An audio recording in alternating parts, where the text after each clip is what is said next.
ವೀಕ್ಷಕರೇ, ಇದು ಪ್ರಜಾವಾಣಿಯ ಮೊದಲ ಸುದ್ದಿ ಈ ರೀತಿಯ ಆಗಿದೆ. ವಿಪರೀತವಾಗಿ ಮಳೆ ಆಗ್ತಾ ಇರೋದು ರಾಜ್ಯದ ಕೆಲವು ಪ್ರದೇಶಗಳಲ್ಲಿ, ಪ್ರಮುಖವಾಗಿ ಮಲೆನಾಡು, ಕರಾವಳಿ ಈ ಭಾಗದಲ್ಲಿ ವಿಪರೀತವಾಗಿ ಮಳೆ ಆಗ್ತಾ ಇದೆ. ಇದರಿಂದ ಒಂದಷ್ಟು ಅವಾಂತರಗಳು ಕೂಡ ಸೃಷ್ಟಿಯಾಗಿದೆ, ಸಾವು ನೋವು ಕೂಡ ಸಂಭವಿಸಿರೋದು. ನೋಡಿ, ಈಗ ಮಳೆಯಿಂದ ಗುಡ್ಡ ಕುಸಿದು 3 ಸಾವನ್ನಪ್ಪಿರುವಂತಹ ಘಟನೆ ಕೂಡ ನಡೆದಿದೆ.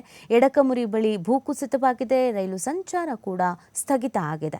ರಾಜ್ಯದ ಮಲೆನಾಡು ಭಾಗದ ಕೆಲವು ಜಿಲ್ಲೆಗಳಲ್ಲಿ ಮಳೆ ಮುಂದುವರೆದಿದೆ. ಭಾರಿ ಮಳೆಯಿಂದಾಗಿ ಶಿವಮೊಗ್ಗ ಜಿಲ್ಲೆಯ ತೀರ್ಥಹಳ್ಳಿಯ ಸೀಬಿನಕೆರೆ ಸಮೀಪದ ಗಾಂಧಿನಗರದಲ್ಲಿ ಭಾನುವಾರ ಮುಂಜಾನೆ ಗುಡ್ಡ ಕುಸಿದು ಒಂದೇ ಕುಟುಂಬದ 3 ಸಾವಿಗೀಡಾಗಿರುವಂತಹ ಘಟನೆ ಕೂಡ ನಡೆದಿದೆ. ಇನ್ನು ಮತ್ತೊಬ್ಬರಿಗೆ ಗಂಭೀರವಾದಂತಹ ಗಾಯ ಆಗಿದೆ, ಅವರನ್ನು ಆಸ್ಪತ್ರೆಗೆ ದಾಖಲು ಮಾಡಲಾಗಿದೆ. ಕೊಪ್ಪಳ ಜಿಲ್ಲೆ ಕಾರಟಗಿ ತಾಲೂಕಿನ ಕಕ್ಕರಗೋಳ ಗ್ರಾಮದ ಮಲ್ಲಿಕಾರ್ಜುನ ಕಟಗಿ 30 ವರ್ಷ ಇವ್ರಿಗೆ, ಅವರ ಪತ್ನಿ 27 ವರ್ಷದ ನಾಗವೇಣಿ, ಹಾಗೆಯೇ 3 ವರ್ಷದ ಪುತ್ರ ಸಂತೋಷು ಸಾವನ್ನಪ್ಪಿರುವಂಥದ್ದು.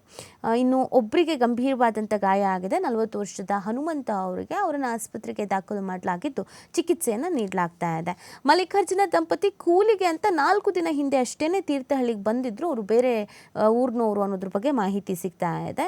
ಬೇರೆ ಬೇರೆ ಕಡೆಯಿಂದ ಬಂದಿದ್ದ 25 ಮಂದಿ ವಲಸೆ ಕಾರ್ಮಿಕರೊಂದಿಗೆ ಗಾಂಧಿನಗರದ ಶೆಡ್ನಲ್ಲಿ ವಾಸವಿದ್ರು. ರಾತ್ರಿ ಇಡೀ ಮಳೆ ಸುರಿದಿದೆ. ಮಣ್ಣು ಜರುಗದಂತೆ ಕಟ್ಟಲಾಗಿದ್ದಂಥ ತಡೆಗೋಡೆ ಸಮೇತ ಬೆಳಗಿನ ಜಾವ ಗುಡ್ಡದ ಭಾಗ ಶೆಡ್ ಮೇಲೆ ಕುಸಿದು ಬಿಟ್ಟಿದೆ. ಆಗ ಈ ಒಂದು ದುರಂತ ಸಂಭವಿಸಿರುವಂಥದ್ದು.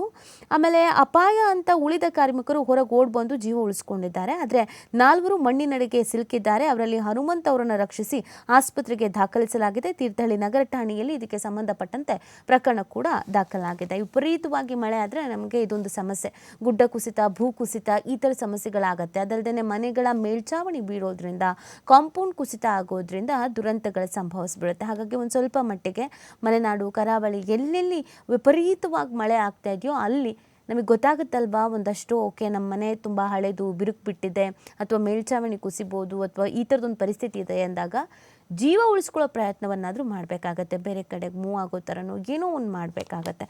ನೋಡಿ, ಈಗ ಈ ಎಷ್ಟೆಷ್ಟು ಸೆಂಟಿಮೀಟರ್ ಮಳೆ ಆಗ್ತಾಯಿದೆ, ಯಾವ ಪ್ರಮಾಣದಲ್ಲಿ ಮಳೆ ಆಗ್ತಾಯಿದೆ ಅಂತ ನಾವು ನೋಡೋದಾದರೆ, ಚಕ್ರನಗರದಲ್ಲಿ ಅಂದರೆ ಶಿವಮೊಗ್ಗದಲ್ಲೇ ವಿಪರೀತವಾಗಿ ಮಳೆ ಆಗ್ತಾ ಇರೋದು.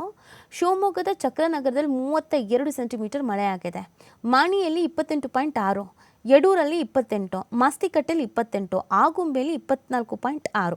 ಇನ್ನು ಉತ್ತರ ಕನ್ನಡ ಜಿಲ್ಲೆ ನೋಡೋದಾದರೆ ದೊಡ್ಡನ್ನೆಯಲ್ಲಿ 20.3, ಹಾರ್ಸಿಕಟ್ಟದಲ್ಲಿ 19.2.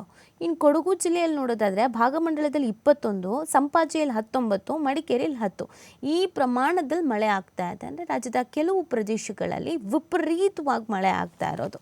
ಸೊ ಹಾಗಾಗಿ ಒಂದು ಸ್ವಲ್ಪ ಮಟ್ಟಿಗೆ ಎಚ್ಚರಿಕೆಯನ್ನು ವಹಿಸೋದು ಸೂಕ್ತ. ಹವಾಮಾನ ಇಲಾಖೆ ಕೂಡ ವರದಿಯನ್ನು ಮಾಡ್ತಾನೆ ಇದೆ. ಅಂತಂದರೆ ರೆಡ್ ಅಲರ್ಟು, ಆರೆಂಜ್ ಅಲರ್ಟು ಈ ಥರ ಘೋಷಣೆಗಳನ್ನು ಮಾಡ್ತಾನೆ ಇದ್ದಾರೆ.